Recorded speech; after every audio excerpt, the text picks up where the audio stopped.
우리들이 사용하는 언어 중에는 많은 언어가 있는데 그 많은 말을 우리가 쏟아내는데 언어 중에는 말은 누군가 듣는 거잖아요. 내가 말하는 건 누가 듣는 건데 그 듣는 상대방이 들어서 기분이 좋은 말이 있고 기분이 좋지 않은 말들이 있죠. 또 그래서 그것은 상대방을 높이거나 칭찬하거나 격려하는 말은 듣기 좋은 말에 해당될 것이고, 모욕적인 언어는 불쾌하게 하는 언어죠. 그래서 우리가 항상 많은 말을 하며 살면서 내 입술에 담아야 할 말들을 잘 걸러낼 줄 아는 사람이 대인관계가 참 좋은 거고, 또 본인 스스로에게도 그게 유익하죠. 결과적으로는 말을 잘하는 사람이 되지 말고 잘 말하는 사람이 되라는 이야기를 여러분에게 자주 하는 건데, 오늘 예수님의 가르침은 모든 유대인들과 그 말씀을 가르침을 받는 사람들에게 유익한 말씀을 주고 있는 거잖아요. 저들에게 미래를 또는 삶을, 이 유익한 가르침을 주고 있음에도 지금 이 유대인들은 그 예수님의 유익한 가르침을 받아들이지 않는다고 그랬잖아요. 근데 받아들이지 않는 것뿐만 아니라 오늘 48절에 보면 예수님을 향하여 뭐라고 말합니까? 너는 사마리아인이다. 또 귀신에 들렸다. 이런 말을 하는데, 여기 사마리아인이라고 하는 말은 이방인을 취급하는 말이거든요. 그러니까 사마리아 사람들은 누구라 그랬어요? 아수르로 포로로 잡혀갈 때 그들이 정책적으로 이들을 혼혈족을 만들어버린 그러한 사람들이라고 그랬잖아요. 그러니까 정통 유대인들의 입장에서는 그들은 상종하지 않는 사람, 가까이 하지 않는 사람으로 이렇게 대했지 않았습니까? 그런 취급을 한 거예요. 그러니까 넌 사마리아인이다 또는 귀신에 들렸다, 이 말은 상당히 상대방을 모욕하는 욕에 해당되는 거예요. 욕에. 그러니까 예수님을 욕을 한 거예요. 그 뒤에 49절이죠. 49절에 보면 예수께서 그러잖아요. 너희가 나를 무시하는도다라고 그랬잖아요. 그러니까 지금 이 유대인들이 예수님에게 향하여 넌 사마리아인이다, 귀신 들렸다 하는 말은 지금 예수님을 무시하는 말을 했다는 이야기거든요. 그러니 앞에 말한 것처럼 똑같은 말을 해도 상대방이 듣는 사람을 무시한 듯한 말들은 예수님도 좋아하지 않잖아요. 이 말을 듣고. 그러니까 여러분들도 항상 말을 하실 때 비아냥거리는 말 또는 상대방을 무시하는 듯한 말, 이게 다 교만에 해당될 수 있거든요. 그래서 항상 상대방을 존중해 줄 수 있는, 배려할 수 있는 이런 말들을 하고 살아야 될 것입니다. 어쨌든 이들은 예수님을 비하하는 말, 모욕적인 말, 무시하는 말을 했다는 거거든요. 그러니까 예수께서 나는 귀신 들린 게 아니다 하면서 오직 내 아버지를 공경함이거늘 이라고 말씀을 해요. 그러니까 예수께서 지금 오신 것도 하시는 일도 모든 것들이 다 뭐냐면 여호와 아버지는 하나님이시잖아요. 하나님을 공경하기 때문에 이런 일을 내가 하는 건데, 너희들 지금 가르치고 너희들에게 내가 이 말을 듣는 것도 여호와를 공경하기 위해서 하는 일이라는 거잖아요. 근데도 불구하고 너희 나를 모욕한다는 거잖아요, 지금. 이 공경한다는 말은 뭐냐면 하나님의 뜻을 따라 순종하고 있음을 말하는 거예요. 우리는 하나님을 경외한다, 이런 경외함에 대한 표현을 하잖아요. 그 말과 같은 의미예요. 그러니까 난 아버지를 공경한다라고 말할 때 그 의미는 여호와 하나님의 뜻을 이루고 그 말씀 계획과 뜻에 순종하고 있다라는 의미라 그 말입니다. 그러니까 여러분들도 신앙생활 속에 으뜸이 뭐예요? 우리가 믿음으로 산다고 할 때 으뜸은 순종이거든요. 그러니까 제사보다 더 나은 것이 뭐다? 순종이 제사보다 낫다 그러잖아요. 수양의 기름보다도 하나님의 말씀을 지켜 행하는 것이 더 옳은 것이다라는 말씀을 계속 성경은 하잖아요. 아브라함의 믿음을 우리가 믿음의 조상이다 하는 이유도 무엇 때문입니까? 순종 때문입니다. 그러므로 여러분들이 내가 믿음이 좋은 사람이다라는 증거는 난 무조건 하나님의 말씀에 순종한다 라는 것이 되는 거예요. 우리는 순종하지 못하는 이유들이 대부분 뭡니까?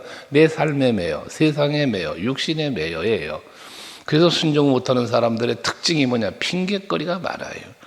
이래서 저래서 못해요, 안 돼요. 이게 전부 다 불순종의 원인들이거든요. 그러니까 그런 핑계거리조차도 배제하고 하나님의 뜻과 말씀을 따라서 하나님의 기쁨이 되는 삶의 자리로 나아가는 것, 이게 순종이거든요. 여러분 보세요. 아브라함 얘기했지만 본토 친척 아버지 고향집을 떠나가는다는 것이 쉬운 일이겠습니까? 아니거든요. 어디로 가야 할지 갈 바를 알지 못하고 떠났다잖아요. 이게 순종인 거예요. 아니, 하나님 나보고 고향을 떠나라고 그러면 어디로 가야 할지를 알려주셔야 되지 않겠습니까? 내가 어디로 갈지도 모르고 어떻게 갑니까? 가서 내가 무엇하고 먹고 살아야 합니까? 등등 여러 가지 묻고 질문하고 따지고 할 수 있잖아요. 나 어디로 갈지 몰라서 못 가겠어요. 거기 가면 내가 어떻게 먹고 삽니까? 나 살 길이 막막해서 못 가겠어요. 등등 얼마든지 핑계할 게 있잖아요. 하지만 그는 그러지 않았잖아요. 아침에 일찍 일어나서 하나님 떠나라니까 떠났다잖아요. 이스마엘 버리고 난 다음에 이삭 번제로 드리라는데, 아니 하나님 이스마엘도 내쫓아라고 그러시더니 이삭마저 드리라 그러면 난 어떻게 삽니까? 나이 먹어 늙어서. 이런저런 핑계대고 이유댔다면 순종이 안 되는 거죠. 하지만 아브라함은 그러지 않았단 말이에요. 말씀하시니까 즉시 순종을 했다는 거 아니겠습니까? 이게 믿음의 증거라는 것입니다. 그럼 여러분들도 항상 여호와를 경외한다, 하나님을 사랑한다, 뭐 이런 표현을 믿는다, 이런 건 여러분 개인적으로 많이 표현하는 고백 중에 하나잖아요. 그냥 그런 고백을 한다면 그 고백이 뭐로 돼? 입술로의 고백으로 끝나는 게 아니라 내 삶으로의 고백이 되어져야 한다는 것이죠. 여러분 생활 속에 삶의 고백은 결과는 순종이라는 사실. 그게 여호와를 경외하는 거요. 오늘 예수께서 표현하신 대로 여호와 하나님을 공경하는 것에 해당된다는 것입니다. 그러면서 50절, 나는 내 영광을 구하지 아니하나 구하고 판단하시는 이는 이가 계시다 라고 말씀을 해요. 이 하나님의 영광에 대한 말씀을 54절에 가서도 하시는데, 우리 인간과 예수님의 지금 말씀 속에서 차이가 뭐냐? 우리 인간들은 자기 영광을 받으려고 하는 게 있어요. 내가 내 영광을 받으려고 하는. 그러니까 우리가 무엇인가 이렇게 주의 일을 하고 헌신을 하고 할 때도 내가 했다라는, 내가 이렇게 했다, 나는 이렇게 했다라고 하는, 상대방과 비교하는, 너는 못했지 나는 했어, 이런 것들, 이게 자기 영광을 위하여라는 부분이 많아요. 간증도 얘기를 했잖아요. 나에게 좋은 일이 일어났어요. 내가 믿음으로 살고 내가 주님의 영광 위해서 살았더니 하나님이 나를 위해 일을 해주셨어요. 내게 이런 사랑과 복을 주셨어요. 그럼 이것을 간증할 수 있는데, 그 간증이 내 영광이 되면 안 된다는 거예요. 나를 자랑하기 위한 간증은, 이거는 여러분 내 영광이 돼버리는 거예요. 그래서 항상 말하지만 간증할 일들이 있다면 간증한 후에는 마무리를 뭐로 하라? 하나님이 나에게 이런 은혜를 주셨습니다 라고 고백을 하면서 모든 내가 누리고 있는 이 영광이 하나님의 은혜임을 고백을 하라 라고 하는 거예요. 그게 여호와께 영광인 거예요. 그런데 사람들은 자기 영광을 드러내려고 한다고 말해요. 자기를 그걸 위해서 살려고 한다고 말이에요. 그러지 말아야 돼. 그래서 예수님은 54절에서 뭐라고 그래? 내가 내 영광을 돌리면, 내게 영광 돌리면 내 영광은 아무것도 아니라는 거예요. 내가 내 스스로 영광을 돌리는 건 아무것도 아니라는 거예요. 그런데 내게 영광을 돌리시는 이는 내 아버지 신이라고 말하잖아. 그러니까 내가 영광을 받고 누리게 하시는 이가 하나님이 하시는 거지, 내가 내 영광을 나타내려고 하면 안 된다, 그 말이에요. 그래서 예수님의 경우 성경에서 말하는 역설적 진리라 이렇게 표현하는 거잖아요. 낮아져라, 그러면 높아진다. 으뜸이 되고자 하냐? 그럼 섬겨라. 이런 부분들이거든요. 죽으면 산다는 거예요. 그러니까 우리는 내 스스로를 내가 낮추어도 하나님이 높여주시는 거예요. 사도 바울이라는 인물을 우리는 생각해 볼 수 있잖아요. 사도 바울은 어떻습니까? 내가 날마다 죽노라. 세상의 권세와 부귀와 영화를 누릴 수 있는 그 길이 있음에도 그걸 배설물처럼 여기며 사람들에게 예수님처럼 정말 멸시천대 받으며 매맞으며 감옥 갇히며 마지막 순교를 당하기까지 그가 걸어간 길은 자기 영광을 위해서가 아니었잖아요. 하나님의 영광을 위해서였잖아요. 다메섹 도상에서 예수 만난 후에 그 뜻을 이루기 위하여서였잖아요. 그러니까 하나님이 그를 높여주시는 거예요. 하나님이 그를 살려주시는 거예요. 많은 성경을 그를 통하여 기록하게 하신 거예요. 오늘날 우리들에게 바울이라는 인물은 어떤 인물입니까? 예수님처럼 바울처럼 그렇게 살 수는 없을까라고 우리는 그를 본받고자 하는 부분들이 있잖아요. 그게 그가 누리는 영광이에요. 하나님이 그 영광을 누리게 해 주신 거죠. 그러므로 여러분들도 하루하루를 사시면서 내 스스로가 나의 영광을 드러내려고 하지 말고 그저 조용히 겸손히 주의 하나님의 영광을 위해서 살면 하나님이 여러분들을 높여주실 때가 옵니다. 그 때를 바라보면서 여러분 기도도 하시고 또 순종하며 살아가는 여러분들 되시기를 바랍니다.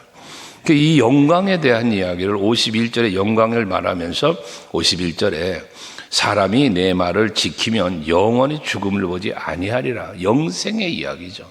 구원의 이야기입니다. 거듭남의 이야기입니다. 이게 우리가 받아야 할 영광인 거예요. 마지막 때에 주님 앞에 서는 날에 우린 그 영광을 받는 거거든요. 우리 인생의 성공 실패는 하나님 앞에 서는 날 결정난다고 그랬잖아요. 그러니까 우리는 세상에서 나의 성공, 세상에서의 어떤 나의 으뜸되어짐을 그걸 보여주고 싶어서 그걸 나타내고 싶어서 사는 부분이 많다고 말이에요. 근데 아무리 세상에서 존경받고 높임받고 잘났다 할지라도 하나님 앞에 서는 날에 내가 너를 도무지 알지 못한다라고 꾸지람을 받는다면 이 어찌 참 기가 막힌 일 아니겠어요? 그러니까 우리들의 진정한 인생의 성공은 하나님 앞에 서는 날이라고 말한 것처럼 우리가 하나님 앞에 죽은 자, 요한복음 5장 앞에서 29절에 묵상한 것처럼 악한 일을 행한 사람은 심판의 부활로 나오고 선한 일을 행한 사람은 생명의 부활로 나온다잖아요. 그러니까 마지막 때에 우리가 이 하나님께서 이루어 주시는 그 영광의 자리에 설 수 있는 것이 진정한 영광이라는 말씀인 거죠. 그러니까 유대인들이 이런 이제 예수께서도 죽음을 맛보지 않는다 그렇게 말하니까 이에 대해서 또 말하기를 그러니까 우리가 너를 귀신 들렸다고 말하는 거 아니냐라는 거예요. 아브라함도 죽었고 선지자들도 죽었는데 어떻게 네 말을 지키면 영원히 죽음을 맛보지 않는다고 말하냐 가면서 너는 이미 우리 죽은 조상 아브라함보다 크냐? 선지자들도 죽었는데 너는 너를 누구라고 하느냐라고 반론 제기를 하는 거잖아요. 영원히 죽지 않는다니까. 야, 아브라함도 죽었어. 선지자들도 죽었어. 근데 네가 왜 안 죽는다 그래? 도대체 너 누구야? 라고 귀신 들린 자라고 하는 이유가 그것 때문이야. 라고 이들이 말하는 거 아니에요? 그러니까 앞에서 54절에 앞에 말씀드렸던 것처럼 내 영광을 위하여서가 아니다. 하나님 영광을 위해서다. 그러면서 그 영광이 드러날 날이 반드시 올 거다. 아버지가 나에게 그런 영광 드러낼 날이 올 것이다. 그게 그 부활이요 승천이지 아니겠어요? 마지막 재림, 심판의 왕 주로 오시는 그때가 아니겠습니까? 그러면서 55절에 재밌는 표현을 아시죠? 뭐라고 말씀합니까? 너희는 그를 알지 못하되 나는 아노니 만일 내가 알지 못한다고 하면 나도 너희와 같이 거짓말쟁이가 되리라 라고 말씀을 해요. 이 말이 뭐 길게 표현했지만 간단한 거죠. 너희는 여호와를 알지 못해. 나도 알지 못해 너희들은. 근데 나는 하나님을 알아. 만약에 나도 너희들처럼 하나님 모른다고 하나님 안 계시다 등등 뭐 모른다 그러면 그건 나는 내 입장에서는 그게 거짓말이 된다는 거예요. 그러니까 이건 뭘 말하는 거예요? 나는 여호와 하나님을 안다는 사실을 이렇게 강조하기 위한 표현이죠. 난 하나님을 믿어. 근데 만약에 내가 하나님을 믿지 않는다고 그러는 말은 그건 난 거짓말하는 거야. 이거 확실하게 나는 하나님을 믿는다라는 이야기 아니겠습니까? 여러분 예수를 믿어. 나 확실하게 믿어. 근데 나는 예수님이 정말 계신가? 라고 만약에 내가 말한다면 그게 거짓말이라는 이런 예를 든 그런 표현인 거죠. 그러니까 확실히 나는 아버지를 안다. 나는 확실히 하나님의 사람이다라고 메시아 그리스도라는 사실에 대한 부분을 이렇게 강하게 반어적 표현으로 말하고 있는 것이죠. 그래서 나는 그를 알고 또 그의 말씀을 지키노라라고 말씀을 해요. 백성들은 하나님을 모르지만 하나님을 자기들의 아버지라고도 표현하고 있으면서도 그를 바르게 알지 못하는데 예수님은 안다는 거예요. 그러니까 유대인들과 예수님의 차이점이죠. 여러분들 마찬가지잖아요. 예수를 믿지 않는 사람과 여러분의 차이가 뭡니까? 믿지 않는 자들은 예수를 모르는 거예요. 하나님을 모르는 거예요. 하나님 나라를 모르는 거예요. 그러나 여러분들은 예수를 알고 하나님을 알고 하나님 나라를 알고, 그래 아는 것이 곧 믿음의 시작점이라고 그랬잖아요. 그 믿음은 들음에서 난다, 들음에서 난다 그러잖아요. 그러니까 말씀을 우리가 듣는 거예요. 읽는 거예요. 배우는 거예요. 거기서 우리의 믿음은 생기고 성장하고 큰 믿음의 사람으로 변화되기 시작을 하는 거죠. 그러니까 여러분들이 항상 그래서 하나님의 말씀을 통하여, 이 말씀은 계시라고 그러잖아요. 계시. 하나님의 계시의 말씀이다 표현하잖아요. 하나님을 계시하는 거예요. 예수를 계시하는 거예요. 하나님의 심판의 있음을 계시하는 거예요. 하나님의 나라를 계시하는 거예요. 알려주는 거다 그 말이에요. 우리에게 알려주는 것. 그러니까 이 말씀을 통하여 우리는 하나님을 알아가고 예수를 알아가고 하나님 나라를 알아가고, 그 알아가면서 그렇구나를 깨달으면서 믿어지고, 믿어지니까 그에 합당하게 살게 되고, 그게 우리의 영광이 되는 거죠. 그래서 하나님이 여러분들의 영광을 드러낸다라고 하는 이 드러냄은 결과적으로는 믿음을 통하여 드러내시는 거예요. 그래서 여러분들이 교회 안에서뿐만 아니라 가정에서든 직장을 가든 어디를 가든지 간에 여러분의 믿음이 삶으로 표현이 돼야 되는 거예요. 그게 처음 말한 대로 그게 순종으로 이루어져야 된다는 것이죠. 그 자체가 여러분, 그 자체가 하나님께 영광을 돌리는 거지만 하나님께 영광을 돌리는 그것을 통하여 내 영광도 드러나게 되는 거예요. 하나님의 영광이 따로 있고 나의 영광이 따로 있는 게 아니라 우리가 하나님의 영광을 드러내는 그 자체가 곧 나의 영광으로 나타나게 되어진다는 거거든요. 그래서 우리는 하나님께 영광을 돌리게 해달라, 또 뭐 하나님의 기쁨이 되게 해달라 등등을 기도하는 것처럼 그렇게 살려고 힘쓰실 때 그 하나님의 영광을 드러내는 내 삶 자체가 나의 영광으로 나타나는 날이 반드시 온다는 거죠. 그러면서 56절에는 너희 조상 아브라함은 나의 때를 볼 것을 즐거워하다가 보고 기뻐했다. 여기 보면 아브라함이 나의 때, 예수님의 때잖아요. 이 예수님의 때를 보기를 그가 살망했다는 거예요. 즐거워했다는 거예요. 이 뭡니까? 아브라함도 뭘 기다렸다는 얘기예요? 메시아를 기다렸다는 거죠. 근데 아브라함이 그 때를 보기를 했는데 그걸 보고 기뻐했다는 거예요. 이 기가 막힌 얘기죠. 유대인들이 볼 땐 기가 막히죠. 야, 너 나이가 50살도 안 됐는데, 그렇잖아요. 예수님 공생에 하실 때가 50이 안 됐죠. 나이 30에 시작을 하니까. 근데 이제 나 30대 초반인데 무슨 아브라함을 이야기하냐는 거죠. 그들의 생각은 온통 무엇에 잡혀 있습니까? 육신의 죽음과 육신의 생각으로 가득 차 있는 거예요. 그러니까 지금 예수께서 말씀하신 하나님의 나라는 보이질 않고 예수님이 말씀하시는 게 깨달아지지도 믿어지지도, 이 기가 막힌 얘기. 그러니까 너는 사마리아인이야, 귀신 들린 사람이야 라고 헛소리 하는 사람으로 무시하며 받아들였던 거잖아요. 그러니까 묻잖아요. 50세도 못 됐는데 아브라함 봤냐? 라고 말하니까 그때 말하기를 진실로 진실로 너에게 이르노니 아브라함이 나기 전부터 내가 있느니라 하시니 라고 말씀하고 있지 않습니까? 여기 내가 있다라고 하는 이 말은 모세가 하나님 앞에 부름받을 때에 그 애굽으로 가서 이제 백성들 끌고 나오라고 할 때에, 그럼 가서 백성들에게 하나님이 보내서 왔다고 그럴 때 그가 누구냐고 물으면 내가 뭐라고 대답을 합니까? 그럴 때 뭐라 그래요? 나는 스스로 있는 자다. 그렇게 말씀했잖아요. 지금 그 말씀이에요. 그러니까 내가 있느니라라고 하는 이 말은 전부터 내가 있느니라 하는 이 말씀의 의미는 뭐냐면 나는 스스로 존재하는 자다라는 의미의 말이에요.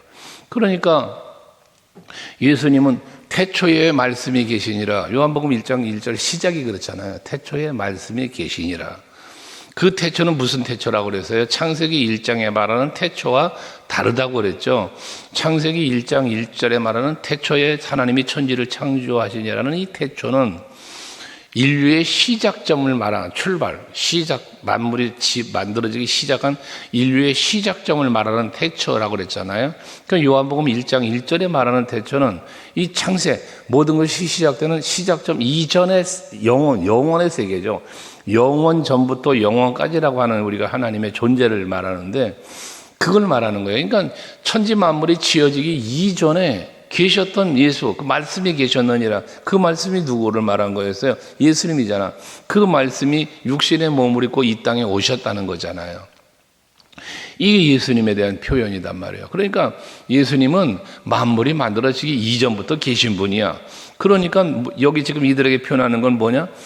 아브라함보다 먼저 계신 분이라는 거죠.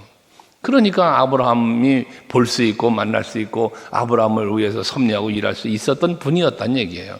아브라함보다 더 먼저 존재한 분, 영원의 세계에 계신 분이라는 사실을 이렇게 말씀하고 있는 것이죠. 하지만 저들은 육신의 눈으로 바라보고 육신의 생각으로 바라보니까 이러한 예수님의 말씀을 깨닫지도 못하고 믿을 수 없는 거죠. 이상한 소리 하는 사람으로 보이니까 귀신 들렸다 이런 표현을 하는 거 아니겠습니까? 여러분, 바울이 죄수의 몸으로 붙잡혀서 가가지고 막 복음을 외치잖아요. 그러니까 사람들이 네가 참 많은 지식 때문에 미쳤구나. 그의 가르침을 정상적으로 받아들이질 않는 거잖아요. 하지만 바울이 뭐라고 말합니까? 만약에 내가 미쳤다 할지라도 내가 지금 여기 너희들 앞에 죄수의 몸으로 결박되어 있는데 이 결박되어 있는 모습 외에는 당신들 다 나같이 되길 원한다. 이게 복음이에요. 이게 복음의 능력이고 이게 하나님의 나라를 믿고 예수를 믿는 사람의 마음가짐, 태도 이런 것들이거든요. 확고한 믿음이죠. 확고한 믿음. 여러분에게 이 믿음이 있기를 바랍니다. 그래서 예수께서는 창세전부터 계신 분이고 영원을 다스리시는 분이라는 사실을 믿으실 때 내가 그 영원의 세계로 나를 이끌어 가시는 분이 바로 영생, 죽지 아니라 앞에서 말씀하신 대로 그분이 예수님이시라는 사실 확실하게 믿으셔야 돼요. 그리고서는 저들이 돌을 들어 예수님을 죽이려고 하니까 59절에 예수님이 숨어서 성전에서 나갔다. 숨어서 나갔다잖아요. 이게 뭡니까? 아직 죽을 때가 안 된 거예요. 예수님의 때가 아직 죽을 때가 안 온 거예요. 그러니까 숨어서 도망갔어요. 나중에 때가 되니까 어떻게 됐어요? 잡으러 온 병사들 앞에 가로막는 베드로를 말려가면서까지 자원하여 가셨잖아. 그 길을 자원하여. 근데 지금은 아직 때가 이르지 않았으니까 숨었다. 무서워서 숨은 게 아니에요. 때가 아직 안 되었기 때문에 숨은 거예요. 아직도 할 일이 남으셨기 때문에 숨으신 거예요. 여러분, 여러분들의 때도 마찬가지입니다. 예수께서 예수님의 때에 맞춰 일하셨고 이렇게 하시지만 여러분들도 마찬가지예요. 여러분의 때가 있어요. 오늘이 여러분의 때예요. 오늘이 여러분의 때란 말이에요. 그러니까 이 하나를 오늘을 내가 하나님이 나에게 주신 때, 무슨 때? 하나님의 일하여야 될 때, 하나님 앞에 설 준비를 해야 할 때, 이 때를 아시고 오늘도 하나님의 뜻을 잘 분별하고 예수께서 하나님이 보내신 일을 이루기 위하여 그를 공경했다라는 표현한 것처럼 오늘 여러분들도 하나님이 나를 향한 뜻을 헤아리고 오늘 내가 무슨 일을 해야 할까? 내가 어떻게 해야 될까? 이걸 찾아가지고 그에 합당하게 오늘도 한 날을 살아가시는 하루가 되시기를 주의 이름으로 축복합니다. 기도하겠습니다.